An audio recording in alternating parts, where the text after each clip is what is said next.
នឹកគេខ្លាំងណាស់ចាស់ថ្លៃអើយឈួតមិនខានឡើយបើតែយ៉ាងនេះបេះដូងលត់ញាប់ខោធម្មតាឈឺអួលផ្សាផ្សាគ្រប់នាទី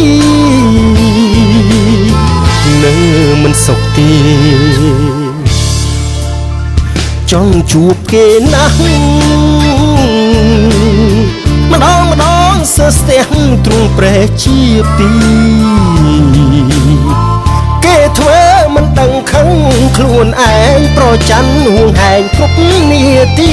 អារម្មណ៍វវីគ្មានទីបញ្ចប់បាត់មុខមិន